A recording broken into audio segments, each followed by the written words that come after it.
Several centuries ago, people fought boredom in rather strange ways.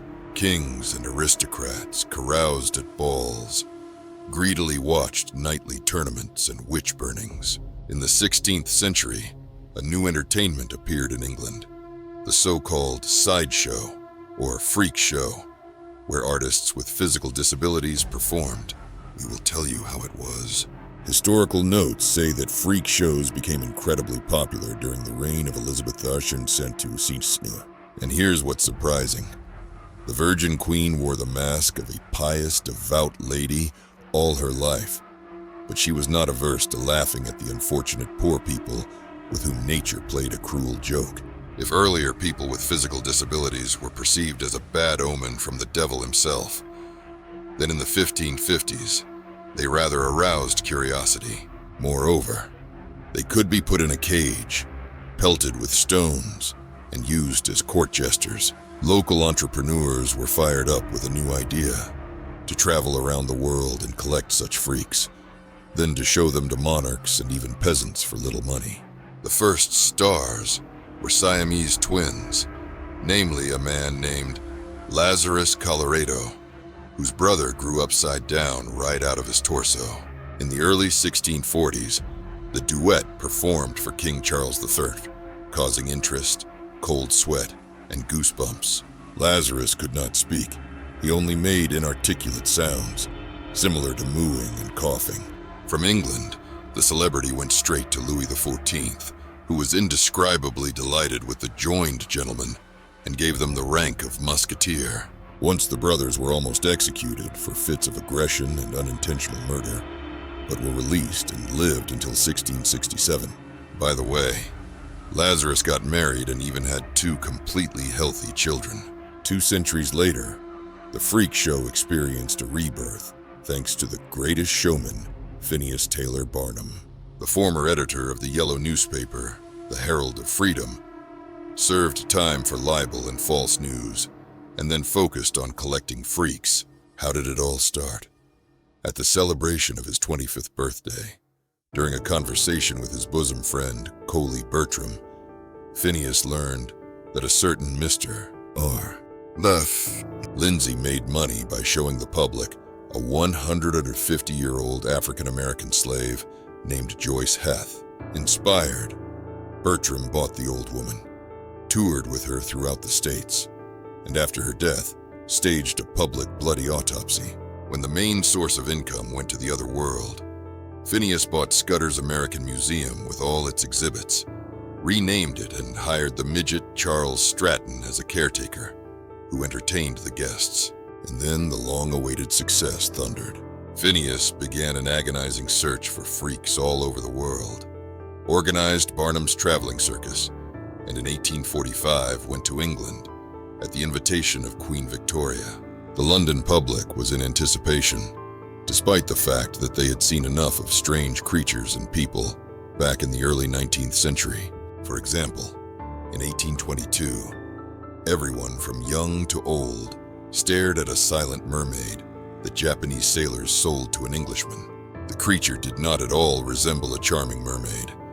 Rather, it looked like a half fish with a monkey's head sewn on. This story was beautifully interpreted by the British writer Imogen Hermes Gower in her book The Mermaid and Mrs. Hancock. A little earlier, the immobilized mermaid had competition from Saartjie Baartman, or as she was popularly called, the Hottentot Venus. The girl was born in southern Africa and lived happily until colonists invaded her tribe's lands and sold her to farmers from the continent. One day, an English doctor, William Dunlop, arrived at this house, saw the foreigner's hips, and was shocked. Saartjie, like many Hottentot women, was distinguished by steatopygia, increased fat deposition on the hips and buttocks. At the same time, all other parts of the body remained slender, and the lower back is strongly arched. Dunpole convinced the girl to sign a contract with him to perform in human zoos, popular among the lower classes. The British took the racial feature for a beautiful ugliness, laughed at the woman with swollen hips, but at the same time, paid good money. After 4 years, public interest in the savage faded. Dunpole sold her to a Frenchman who exploited Cirque, got her hooked on alcohol and drugs, and preserved her in alcohol when the unfortunate woman died of syphilis. The Londoners, in turn, turned their attention to another man, Leonard Trask, who had become disfigured due to a series of unfortunate circumstances. The man was born in England in 1805. At the age of 28, he fell from a horse and developed a curvature of the spine. And 7 years later, he fell out of a carriage, receiving multiple fractures.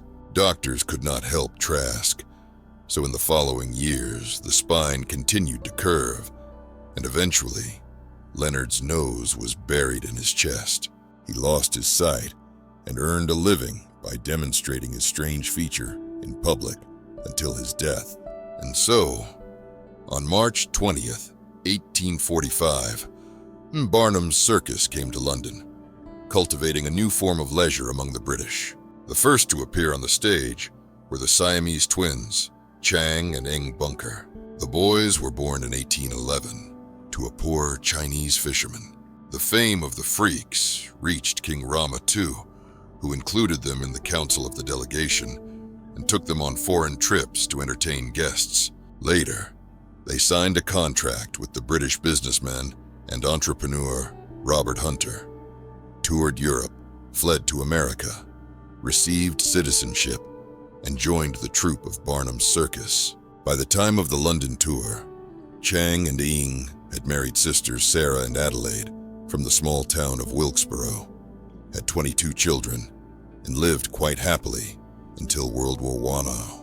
Some sources say that Barnum's London tour also featured the boy with a dog's face, Fyodor Yevtushov, the tattooed man, Captain Constantinus, and the giantess Anna Swan.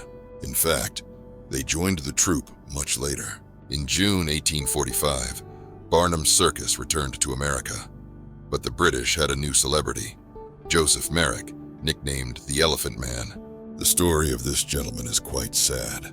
Joseph was born in 1862 in Leicester. Even as a child, he showed developmental disabilities, as a result of which his limbs became unnaturally large, his skin became lumpy, and his speech was slurred. Merrick's youth was spent in agony from pain. He had to endure constant attacks, so in adulthood, Joseph exhibited himself as a living exhibit in London. Having saved up some money, the man went to Europe, where he was robbed and beaten within an inch of his life. Soon he returned to his native England. Sick, depressed, and penniless, Joseph went straight to the London clinic. The Elephant Man did not ask for medicine or food. He wanted privacy and to die in silence. In December 1886, the chairman of that very hospital, Francis Carr Gomm, sent a letter to the Times where he told the story of the Elephant Man who lived in their attic. Here are the lines from that letter. Although his appearance is so terrible that women and the weak-hearted run in fear when they see him, and he is unable to earn a living in the usual way, Merrick is highly intelligent, can read and write, has a calm, delicate, not to say refined mind. Can any of your readers recommend a suitable place where he would be received? The hospital is now overcrowded, and I cannot take care of this man. The editors of the Times immediately published the letter, which received a response from many people. They sent letters, money, gifts, books, and treats, and helped Merrick stay in the hospital for several more years until his death. Thus, by the 1890s, freak shows had lost their relevance in the eyes of the British public. Perhaps this was due to the tragic story of the Elephant Man, but most likely it was due to the development of medicine. Doctors identified the causes of many developmental abnormalities and came to the conclusion that deformity has nothing to do with society and demons. Public curiosity was replaced by pity, so no one wanted to pay money for such inhumane entertainment anymore.